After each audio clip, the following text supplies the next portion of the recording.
Hello, welcome back to Education on Fire. Today I'm delighted to be chatting to Amanda Lee Falkenberg, and she's an internationally acclaimed Australian composer, pianist and creator of the Moons Symphony, a groundbreaking orchestral work recorded with the London Symphony Orchestra under Marin Alsop. Now, her work uniquely bridges science, music and storytelling and is developed in collaboration with leading astronomers and institutions including NASA planetary scientists. She is also the founder of Lunar, an immersive educational platform that blends planetary science, music and art to inspire curiosity and ignite deeper learning in students and lifelong learners. Now, her music and educational vision has been featured internationally, positioning her at the intersection of creativity, science and human exploration. Now, as a professional musician myself, I love this conversation and the ability to share the power of music in a way that's not just siloed for learners.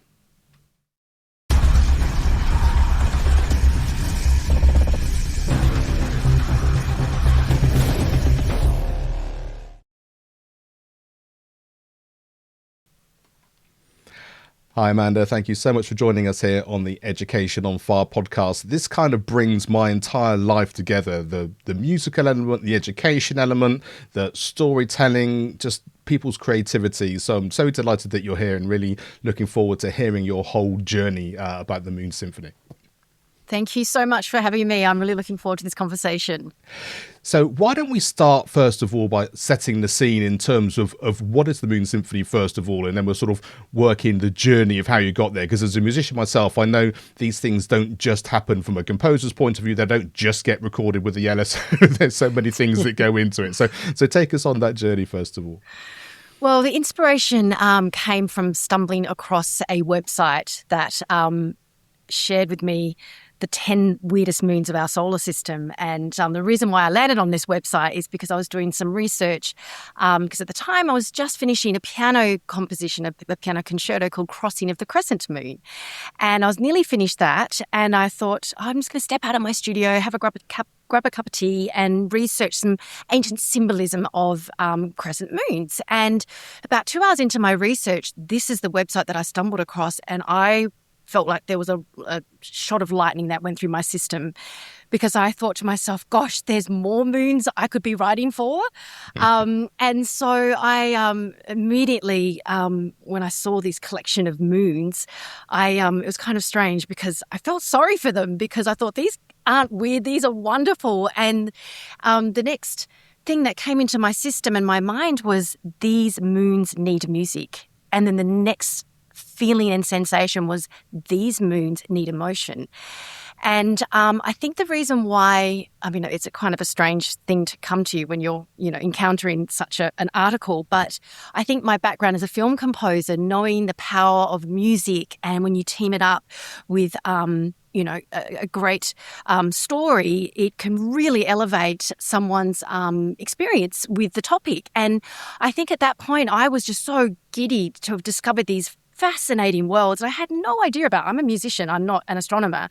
And so I thought to myself, what if I made it my mission to encase their worlds into music, which is what I knew best as a film composer, so that it would have more outreach and other people would be able to interact with their worlds and learn about it through the idiom of music. And so that's how the Moon Symphony began. And I honestly felt like I was the director of a film. I got to, had this casting call of these moons and shortlisted them. And so I was just super excited to begin this big odyssey, if you like, of bringing their worlds to musical life. And I think even when you think about moons generally, you sort of have that cinematic idea, don't you? I mean, anyone that can remember the moon landing or certainly be aware of the moon landing, it's that kind of, this is majestic, it's inspirational, it's something which is just needs that film score to go with it in order to kind of have that sense. And so I think that like I say, marrying those two things up and like I say, with the storytelling and all that, it just makes so much sense. And I think, when, obviously most of our inspiration, at least those of us born in, 60s, 70s, grew up with the John Williams, Star Wars saga. And, that came out a year after I was born, but I was still enthralled by it, and just the ability for music to have such an incredible visceral response to those who are watching engage with these big space themes. And so I thought, gosh, here's my chance to be, I like writing sort of big epic scores, big cinematic scores. And I thought, here's my chance to do that. But I think the thing that I love, my little slogan about comparing John Williams with this particular project and the assignment that I set myself on was, these are science fact-driven stories that inspired the music. These aren't George Lucas script. And I think that's what I get really excited about, and that's where the educational element comes in, because it is science-driven drama told through a musical landscape, and that is probably why we're talking together right now. Absolutely. Yeah. I mean, take us into that science element. So what is it about that side of it that then where the music came from, and that crossover between scientists, and I know you've had astronauts speaking about it as well, and sort of how these two very different worlds in some ways have literally collided to sort of have that inspiration from both sides of that coin. Yeah, and because I started out, as you know, just the music and the emotion, and then when I started my research phase, I started coming across a lot of science, and I thought, gosh, at that point I hadn't planned on bringing a choir into the landscape, and so I thought to myself, gosh, if I did bring in a choir to sing the science that I was discovering, it would give it so much more outreach and relevance, and it just felt like it would be such a more complete package and an experience for those who are going to be encountering and interacting with the music and the storytelling. And so really the science was the second part to the discovery, and it happened relatively soon. And then the planetary scientists came in after I was gathering my research and was stumbling across a lot of inconsistencies, I guess you could say. There's a lot of discrepancies in the internet, and I was getting frustrated by that. And I remember turning to my husband saying, I need to consult a moon specialist about these facts. And I didn't know they were called planetary scientists back then. And so I started trying to research who would be the best person to identify to help, anchor the science in accuracy. And being a teacher at heart, I ideally wanted to make sure that I had my facts checked. And so that's really how that evolved into the project. And take us into sort of the education side specifically as well, because then I think we've sort of covered both aspects of that, and then we can sort of dive into some of that history too. So how did that happen, and what are you trying to be able to explain to people, show people, and what sort of age are you sort of aiming for? Yeah, well, the thing is, I knew, as I said, I'm a teacher at heart, and I knew when I was building this symphony that I really wanted to engage as much as the science as possible. And it really 100% drove all my creative decisions. And because I would not begin composing in my studio until I had gathered at least, months of research. And So I always knew the nucleus of the inspiration was driven by information that I knew that I was going to find a way and a position to then unpack it once the symphony was developed and recorded. And once it was recorded, I remember hitting that second phase, which I was really looking forward to of the project, which was, right, now how can I package this as an educational platform, it's taking me years, and I'm still obviously developing it, but I found the angle in which I want to do. There's two answers to that. One is a live event, which I've used. My program is called Lunar, and it stands for Learning Under New Artistic Regimes, which is it basically interdisciplinary immersive experience for education. So it's the music, the art, the emotion, obviously the science, and all of those themes that collide. And so I've actually been really fortunate to have partnered with Imperial College of London to beta test the Lunar Live event, and we were fortunate to grab some of the students' students' reaction after the concert. And it was really encouraging to me to see how much they were affected and lit up. So we got all these raw, beautiful, giddy reactions from them about, the science and the music. And we had some NASA planetary scientists that flew over for the event, and it proved to me that the formula works and that there is a hunger and appetite for this type of presentation, if you like.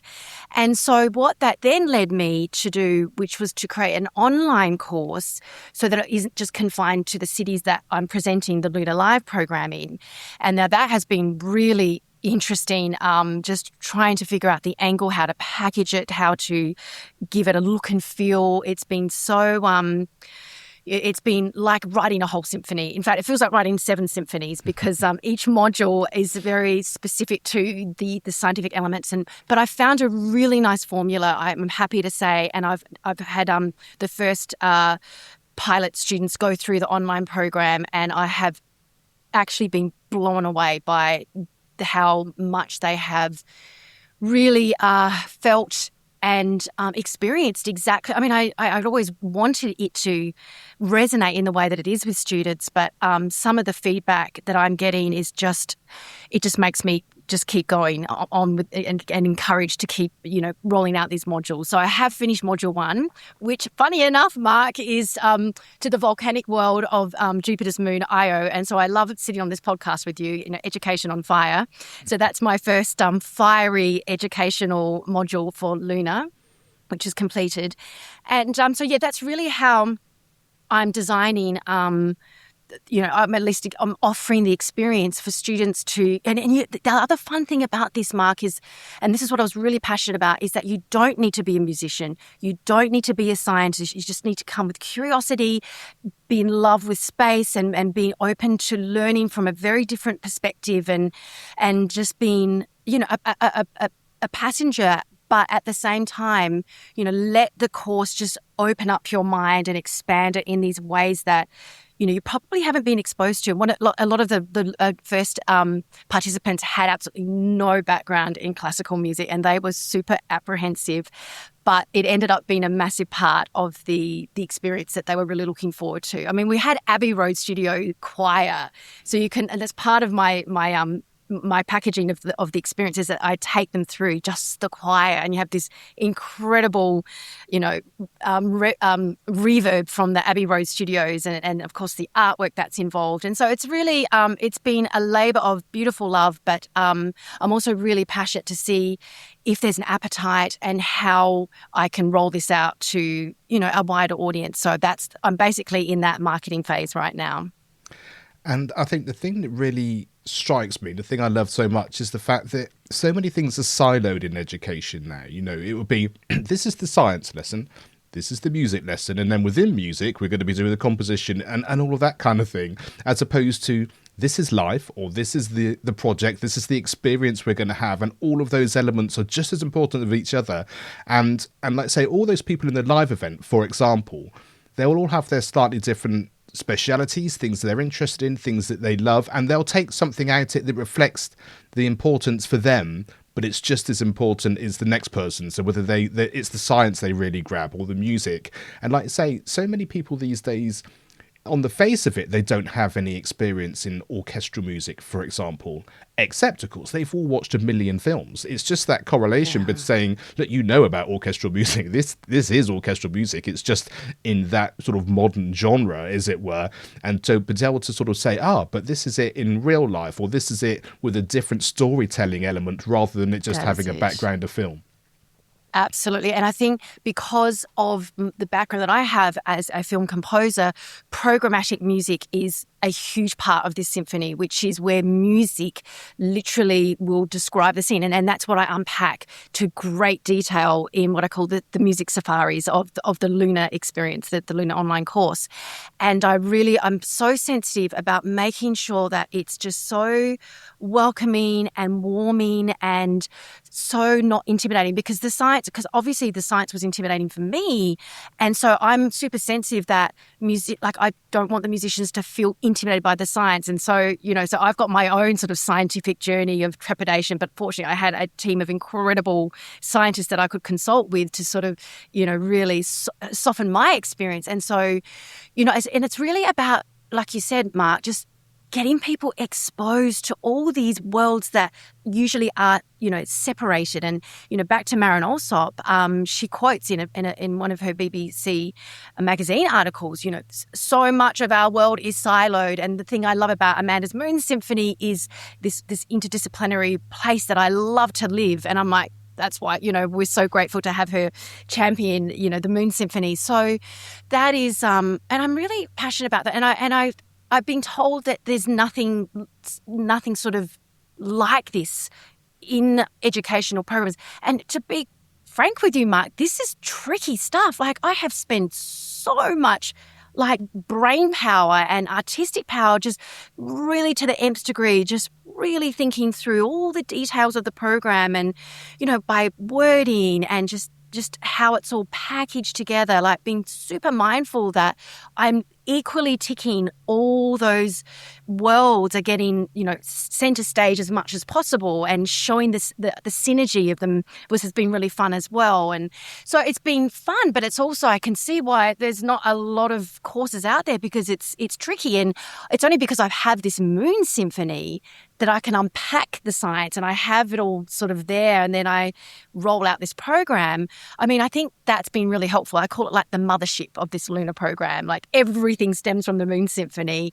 And that was easy because that was my inspiration. But at the time, Mark, I didn't know that. I just knew to get as much science understood in the symphony, and then I would figure out how to package it for education. And one of the things that we've spoken a lot about on the podcast recently is that kind of sense that children can only aspire to what they know exists. Yeah. And I think, like you say, as you have the symphony as a starting point almost, it's that kind of, even if they haven't been to a live concert, for example, or they haven't experienced it in that way, you have that immediateness of now they do know what that is, but then there's a continual program then. It's that kind of, there's more to explore, there's more to learn, there's more as part of the whole rather than... I don't like these sort of sense of, it's a wow day. We've been to see an orchestra play, or we've just done this, which is better than not having seen anything. But it's a million miles away from that kind of immersive understanding of how all these things fit together. Yeah, and I think, as my husband was always, he's an educator as well. He's a musician and composer, and big champion, of course, the Moon Symphony and my journey with all of this. And he was, he knows how passionate I am about education and being a teacher at heart.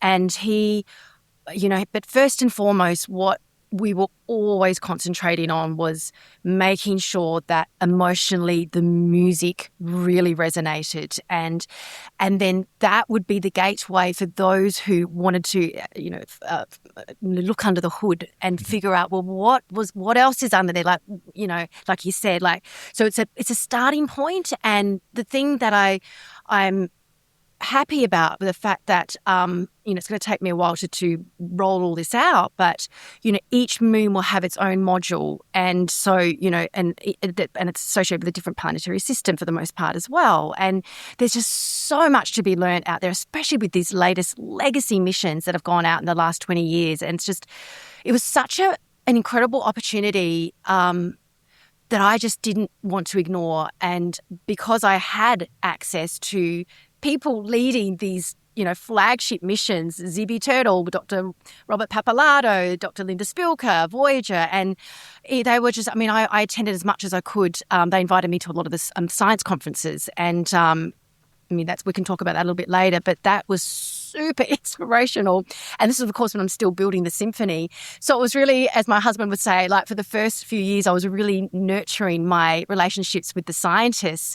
And then once all the research was done and the symphony was composed, the next phase was nurturing the musicians and finding the conductor, the Marin Alsops. And so it's been such a journey. And I think, and you never, you always approach as an artist your work with, well, at least most of us do, with just authenticity and integrity. And, and always my big thing, Mark, was how far can I take my own creativity and what I encounter as an artist? How can I infuse that in an artistic experience? And I think what's coming through with the Lunar program, at least from these first participants, is actually more than I even thought. I just thought, it's well enough. It's all well and good for me to kind of go, I know how deep all these levels and layers are, but It's actually, it came through, a recent student and who went through the program, like, wow, like, and of course I've had literally all ages interacting from the Lunar Live. I had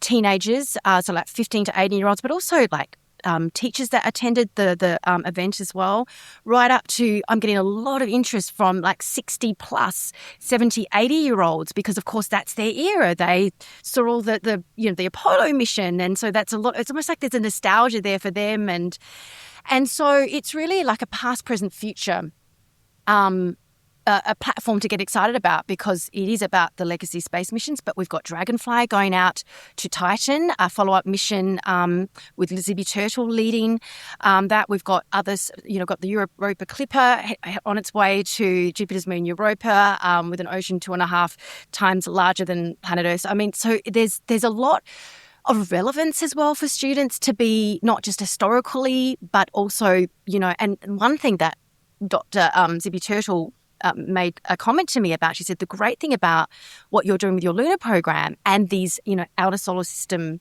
explorations, they take so long to get out there, but what you can do is whet the students' appetites while they're in high school. They can select their subjects, and the time the spacecraft lands at the planetary system, they're going to be looking for graduates to help unlock all the data.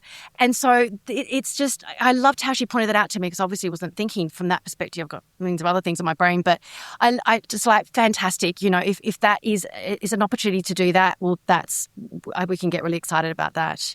So I love that. So let's talk about that a little bit in terms of, I think it's so easy to be, we talked about being siloed. It's like, I'm a student, I'm at school, I'm a teacher, it's all within the confines of, the four walls and sort of inverted commas. You've obviously had this piece of music you've been able to compose, and then you've gone out each of those different steps. We want to get it recorded, we want the people who are going to be passionate about it to do it, the scientists, all of that. So how did you go about it in terms of a mindset approach?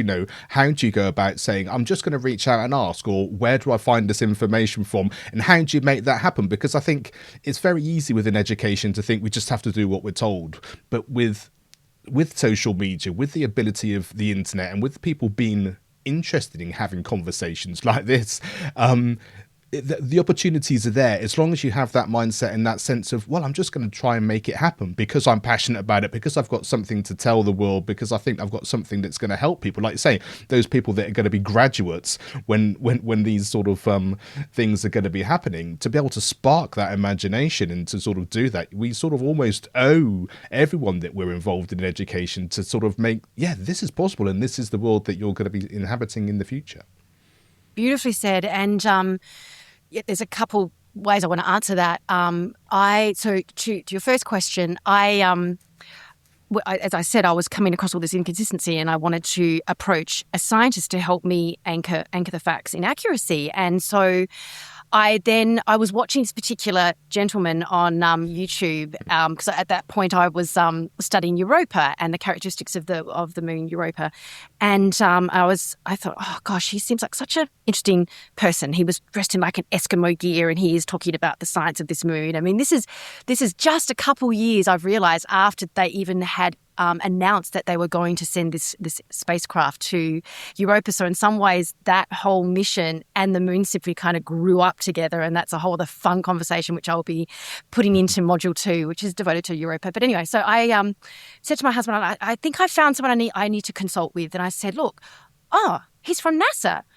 And I describe it as this black hole email. You know how you'd have this little box and you just write your little message and you just press send. There's no email, there's no nothing. And I'm like, So I turned to my husband, I'm just going to send him my mission, my vision and my mission, and to see if he'd be willing to talk to me.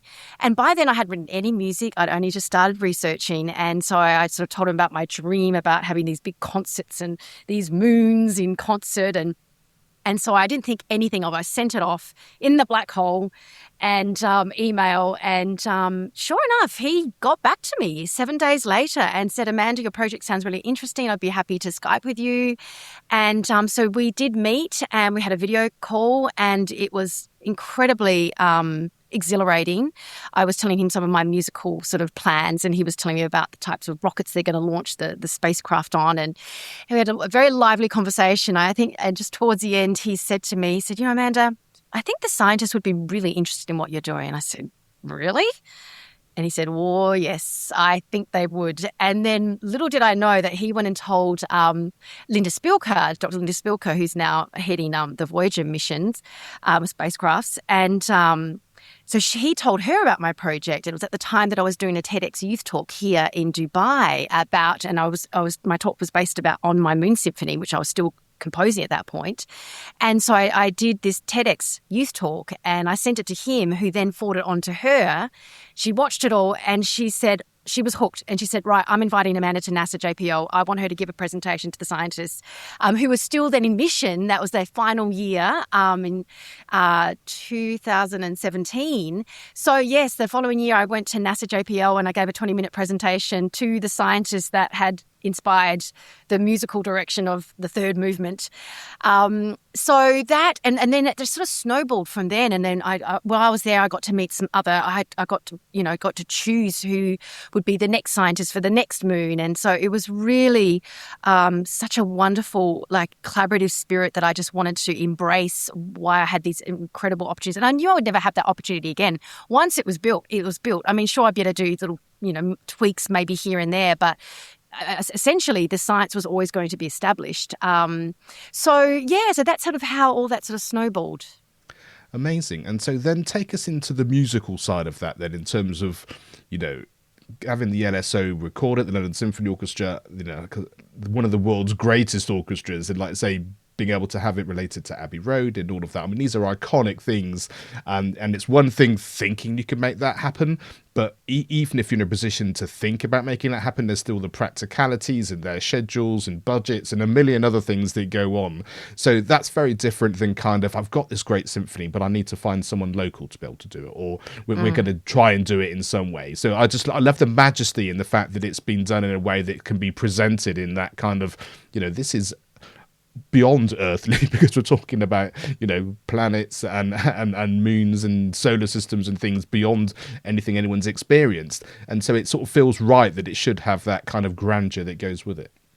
And not only that, LSO would always perform in Star Wars. Was the go-to orchestra. So I also love that connection.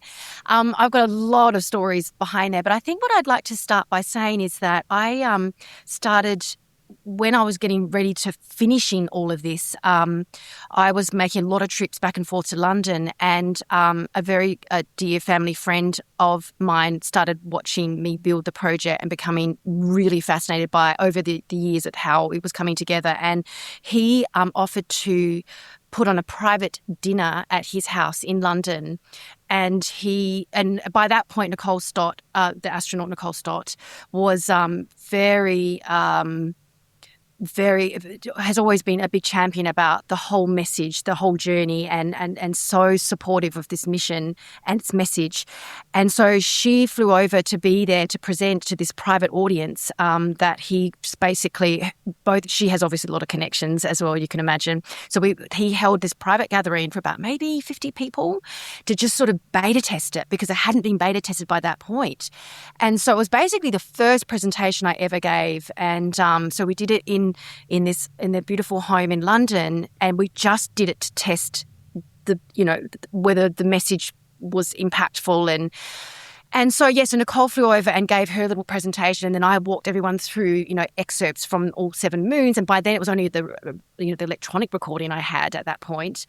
And then so the reaction was totally mind-blowing. It was more than I would have ever thought or dreamt of. It was a signal to everyone who was there. We're like, okay, we've got to have it with LA, so we've got to have it with premium. Everything has to be premium to get this. The dream team was the word that was getting tossed around. We can't just have any orchestra do this. And I'm like, wow, gosh, this is really incredible. And then, so we were sort of on a trajectory for, getting all that going. COVID hit, and weirdly enough, just before COVID hit, I was frantically trying to get LSO's diary lined up with Marin Alsop's diary, lined up with Abbey Road Studios' diary, and none of it was happening. We did actually have some dates in for 2020, but obviously that was the end of the first COVID year, and right at the sort of like, I think it was in like October that my booking got cancelled, obviously for that reason. But the other sort of serendipitous timing of that date, Mark, was it was actually 100 years after Holst the Planets was recorded with LSO. Now, Holst the Planets has nothing to do with the inspiration behind this, and I often get asked the question. I have a talking point for that now, but it was purely just science and moons, which is what inspired me. Not, I'm going to try and do a Holst thing, and it wasn't that at all. But that was kind of poetic to me, 100 years Holst and pairing it with planets and moons. So, but then, but it turned out that Marin couldn't have done it anyway. Her schedule was absolutely slammed. But then COVID hit. And then it was about June into COVID when obviously all her schedule collapsed. And I get this random email saying, hey, Amanda, my schedule's become clearer now. Do we want to think about getting this a recording of your Moons Symphony? And I'm like, oh my God, she's now, back in our orbit, because we tried for about 3 months and we just couldn't land it. So it was COVID that really brought all the elements back together, weirdly enough. And so we ended up doing, not in Abbey Road, we recorded the orchestra in LSO with Marin conducting, and then we had the choir recorded separately at Abbey Road Studios, which is good for production because it gives separation, and it means you just get a much more better tone production clarity of different elements coming together. And so and I'll have a little kind of a coda to that later on. So that's actually how the project all came together, and it was because of the exposure to this initial listening party in London, thanks to my patron who gathered all these people that gave the evidence that, there is this, people were saying this thing has legs. This thing has legs. So it gave a lot of confidence to then go and help fund that first phase of the journey. And so that's really how all that came about. And I just think it just goes to show you just have to make those initial, like I say, it went to the black hole of the email. It just, the box that's never ending. Sometimes you just have to do it, and you don't know all the steps. Like you say, it's just the first step which takes you to the next one. You don't know who's then going to talk about it, what those connections are going to be, from America to London, and like you say, a world event which just changed everything overnight, which then became the thing that enabled what the vision was to actually happen. I mean, you can't make any of that stuff up. You just literally have to do what you think feels right in the time and let the rest of it happen. And I think when you're passionate about something, when you've got a real sort of vision for what you want to do, there's something about the energy that goes with that I think people get drawn to, hence the reason it becomes a reality and the success that comes with it. That's so perfectly phrased, Mark. And, going back to the Holst comment, I was really racking my brains to sort of have my talking point for when because people saying people are going to draw parallels to planets and your moons. And then they said, you better be ready. And I'm like, God, okay, fine.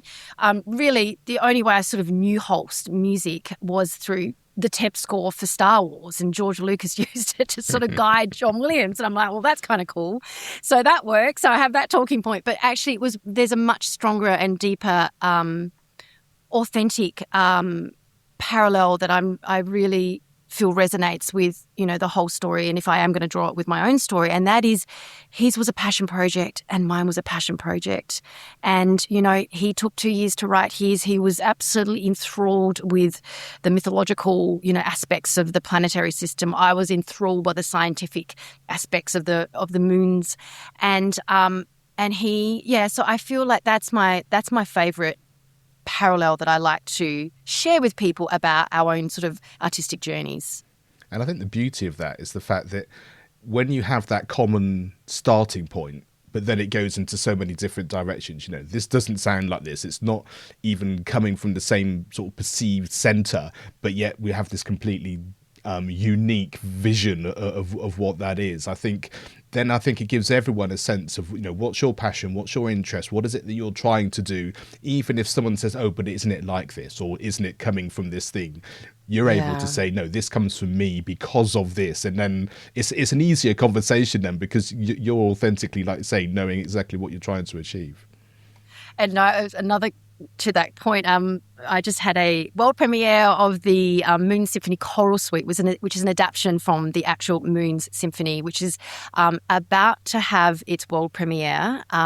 So for the premiere recording, the choir and orchestra were not together for that, as you know, that we had them separately. So it would be the first time that choral forces and symphony will be on stage for the full experience. But what happened in Pennsylvania this year with Nevada Philharmonic, NEPA in Pennsylvania with Melissa Brunette, who was conducting, they did an abbreviated version. So it was a 22-minute version of the Moon Symphony. So we had choral forces and orchestra on stage, and it was so...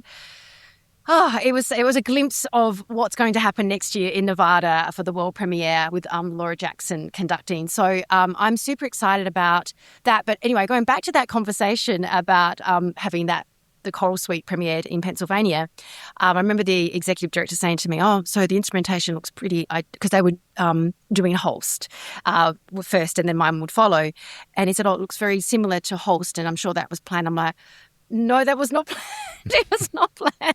So yeah, another parallel to the whole story. And I'm like, no, that wasn't planned. Coincidence. So yeah, it's been a fun sort of dimension to the journey, the musical journey. But yeah, I'm just thrilled that people are pairing it with Holst, and in fact, next year it's the actual premiere is going to be paired with John Williams, A New Hope. It's the 50th anniversary of the score, so that's a really nice, beautiful sort of knowledge, knowing that your music, you're sharing the stage with Maestro John Williams. That's kind of dreamy, I would have to say. That's right up there with bucket list stuff. Yeah, for sure. So just for people who are obviously going to want to find out more about it, where would you like them to go and visit, and what's that sort of touch point that you'd like them to do to sort of find out the next step, so to speak? Yeah, so I have a designated website called the Moons Symphony, and there's you can go and interact with the music. You'll see the Lunar program has its own designated menu as well, and you can sort of dive through that. And so I do, before someone enters the module, the first module, I have what I did is sort of like a pre-course, and I call it Gateway to Lunar, which is an immersive, very cinematic overview of all the 7 moons, and it's about a 45-minute immersive video musical presentation where I basically, just sort of explain what Lunar is all about and what they will encounter for those who want to go deeper in the journey and sign up for the modules as they are developed. And so that Gateway to Lunar is available as well to just sort of get a taste of it and then decide whether they want to enroll in a trek or do a full module. There's 4 treks in the first module, like Star Treks, Moon Treks. And so that's, like as I said, it's just been finished its beta testing, and that's all available on the website, moons-symphony.com. But if you just Google the Moon Symphony, it will come up. Yeah, and we'll have links to everything in the show notes in that as well. So do check that out if it's something which is excited you as much as it has me, for sure. Now, obviously, the acronym FIRE is important to us here on the podcast, and by that we mean feedback, inspiration, resilience, and empowerment. What is it that strikes you when you hear this? And I think everything we've spoken about so far, you could pick out any of those based on it's such a long journey to get to where you've got to. But what is it that strikes you? Well, I mean, all of them do. And I think what I'm going to go for today is the word resilience, because I obviously have done a whole lot of research about, the science behind these missions. But these missions, did not happen overnight. They take decades of federal funding and setbacks and new administration come in. The budget is shrunk. The budget is back to normal. And there's, it is just this. I mean, there's some, obviously I've read some incredible books about the journey of like the Europa Clipper mission and, all these missions and just the resilience of the scientists. And again, it's the passion that drives their desire to just stick with it, even though, funding's being cut, but they just keep, chipping away at it. And I think the other thing that I love about, I found very deeply resonant about comparing the synergy of a planetary scientist with a musician is that both of those careers are very long time scale. You just don't become a musician overnight. You don't become a planetary scientist, at least with these, deep space missions overnight. We need to be in it for the long game. And it takes a certain type of personality and mindset. And it's that resilience that just really resonated with me. I'm like, I could really pivot to any of those fabulous 4 words here. But I felt like from my own journey and just watching the resilience of those scientists year in, year out. And then, of course, once they launched the mission, I mean, they've had 20 years of preparing for that, but then they're waiting another 7 years before it arrives in the planetary system. I mean, so it's just that constant, just in it for the long game. And you need that R word to really help sort of see the bigger picture, and your passion has to drive and fuel that ability to stay resilient. I really love that. And it just strikes me, as a musician myself, the 10,000 hour rule, all of that kind of thing. Favourite book.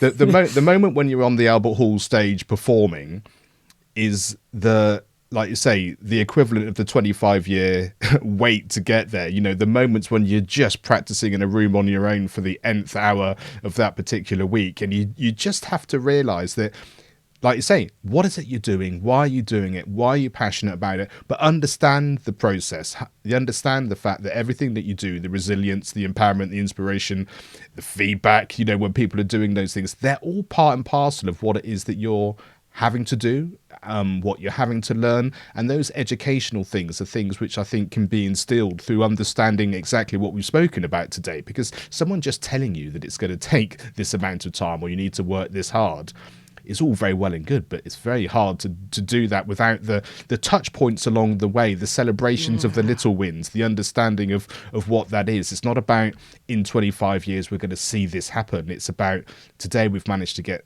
something to move. For me as a musician, it was that bit of technique or this thing I've never been able to do. I was able to do it. The first little concert with a junior wind band, whatever it happens to be. A bit like you said, make that first email, take that first step, and allow the rest of it to happen. And I think the way you've explained all of that has been really, really important. I love how you mentioned the word 10,000 hours, because obviously we've read the book by Malcolm Gladwell, and that was hugely inspirational to me as an artist. And so it's just those. I mean, and it's even that him writing that book and spelling out that this is really the formula behind, and then your story and the planetary scientist story. I just think we all have a part to play to just keep propelling ourselves and within that wave of passion. And it's not, especially in this day and age where everything is quite an instant society, instant gratification. I think that's why I love hanging around with these planetary scientists, is that they really understand that is not the world that they've come from, and nor us musicians, that is not our world as well.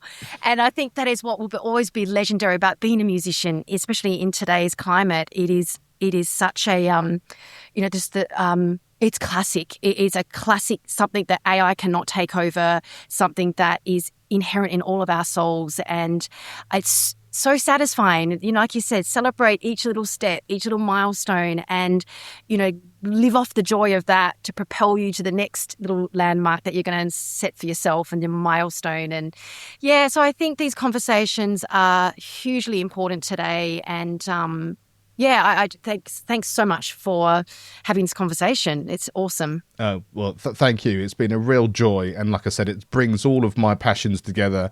And I think sometimes being able to see that that's the whole, it's not I'm a musician today. It's not that I'm educator today. It's not I'm a podcaster today. It's Yeah. I'm still me today. And to be able to sort of share all those things and bring them together is an absolute real pleasure. So yeah, thanks so much for sharing your story, and the best of luck with, like say, the premiere next year and everything that goes as Lunar develops. Thank you so much. And hopefully one day Moons will be invited to Albert Hall, because that is a big dream of mine. So maybe that will take, who knows, 25 years. Who knows? But we just keep the vision, and we just keep having fun along the way. Fantastic. Thanks so much. Education is not the filling of a pail, but the lighting of a fire.